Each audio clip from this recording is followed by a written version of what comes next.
Assalamualaikum warahmatullahi wabarakatuh. Perkenalkan, nama kakak Rizky Diana Saputri.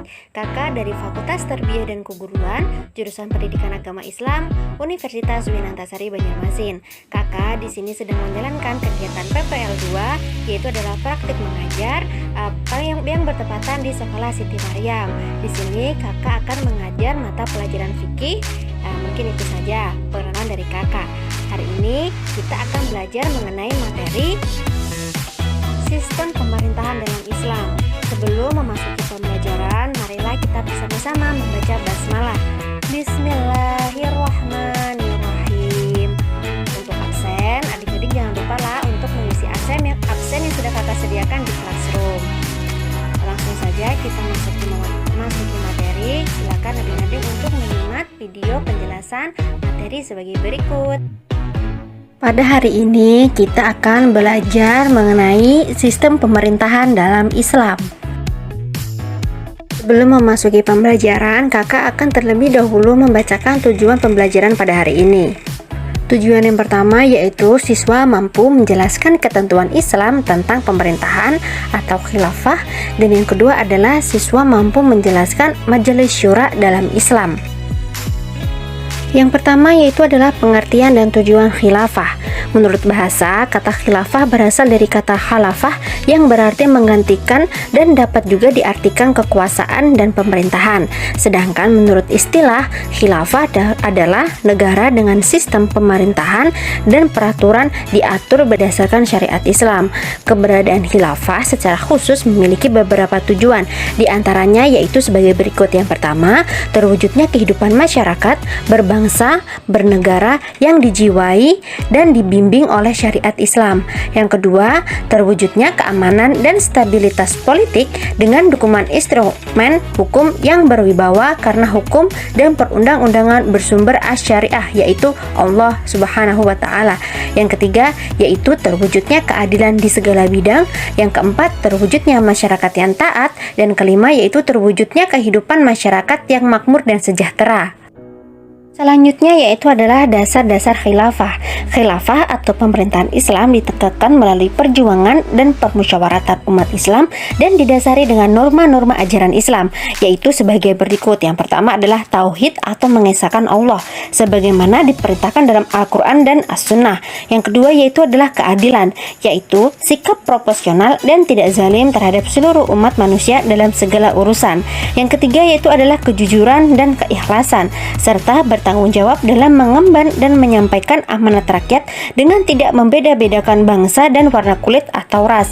Dan yang keempat yaitu adalah kedaulatan di tangan rakyat yang dapat dipahami secara mafhum mukhallafah dari ayat tentang perintah taat kepada ulil amri. Selanjutnya yaitu adalah khalifah.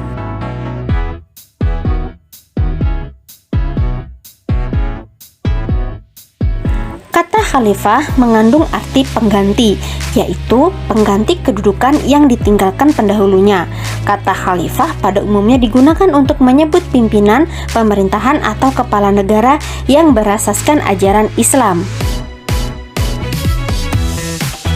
Dengan demikian, khalifah adalah seorang pemimpin pemerintahan Islam atau kepala negara Islam, sedangkan khilafah adalah negara dengan sistem pemerintahan dan peraturannya diatur berdasarkan syariat Islam yang menjadi wilayah kewenangan khalifah.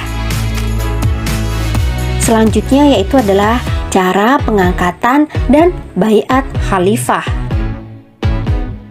Yang pertama yaitu adalah cara pengangkatan khalifah.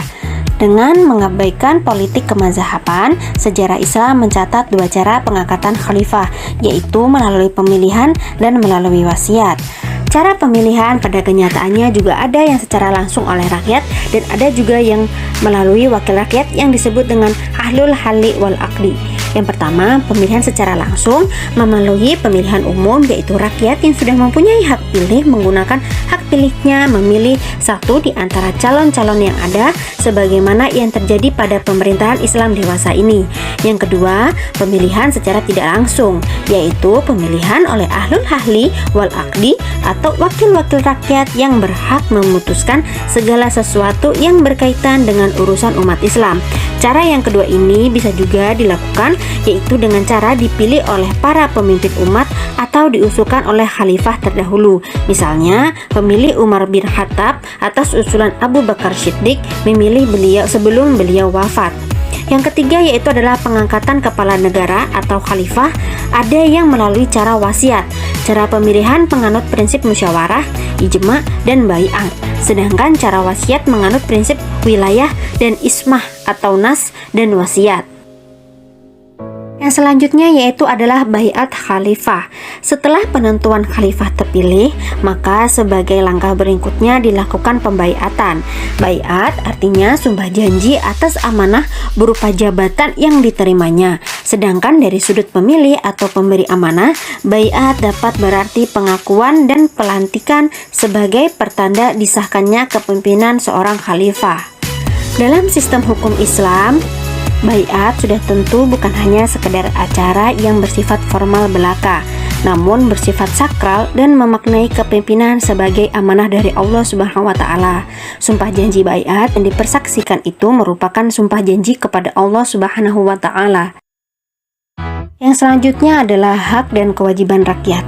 Hak artinya sesuatu yang harus diterima oleh seorang setelah ia menunaikan kewajibannya. Sedangkan kewajiban artinya sesuatu yang harus diberikan oleh seseorang.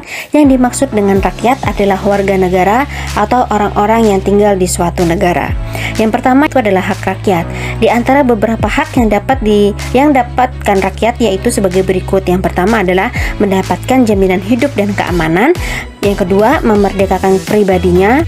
Yang ketiga, kemerdekaan bertempat tinggal. Yang keempat, kemerdekaan berpikir dan mengeluarkan pendapat. Yang kelima, kemerdekaan belajar. Dan yang keenam, kemerdekaan beragam. Dan yang terakhir adalah mendapat keadilan. Sedangkan kewajiban rakyat, sesudah selesai memilih khalifah yang sah, seluruh rakyat tanpa terkecuali diwajibkan menaatinya, tunduk serta menjalankan segala peraturan yang ditetapkannya, selama peraturan-peraturan dan perintahnya itu tidak bertentangan dengan hukum Allah dan Rasulnya. Contoh kewajiban rakyat terhadap khilafah yaitu sebagai berikut. Yang pertama adalah setiap rakyat atau warga negara memiliki kewajiban untuk berperan serta dalam membela dan mempertahankan negara dari serangan musuh. Yang kedua, setiap rakyat wajib membayar pajak. Yang ketiga, setiap rakyat wajib menaati wakil pemimpin yang ditunjuk oleh khalifah. Selanjutnya yaitu adalah pengertian ahlul halli wal aqdi. Menurut ahli bahasa, ahlul halli wal aqdi adalah orang yang melepas dan yang mengikat tali.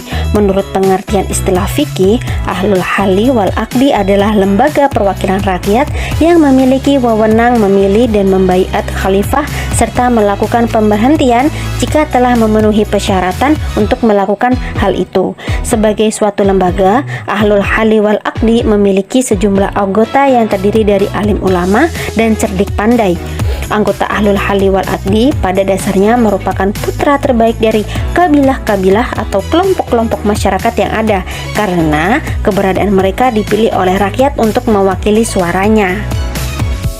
Selanjutnya yaitu adalah pengertian majelis syura. Majelis syura menurut bahasa artinya tempat bermusyawarah.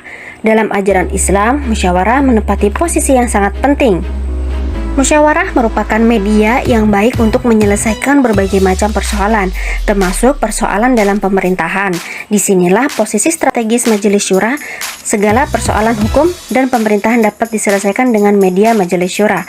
Dalam kajian fikih siyasah, setidaknya terdapat 3 konotasi makna terhadap majelis syura. Yang pertama yaitu adalah bahwa praktik syura telah terbiasa dilakukan sejak kepemimpinan Rasulullah SAW. Namun keberadaannya bukan sebagai suatu lembaga tertentu, sebagaimana ahlul halli wal aqdi. Posisinya hanya semacam mekanisme komunikasi politik antar penyelenggara pemerintahan atau khilafah dalam menangani persoalan yang muncul, terutama khalifah dan para pembantunya.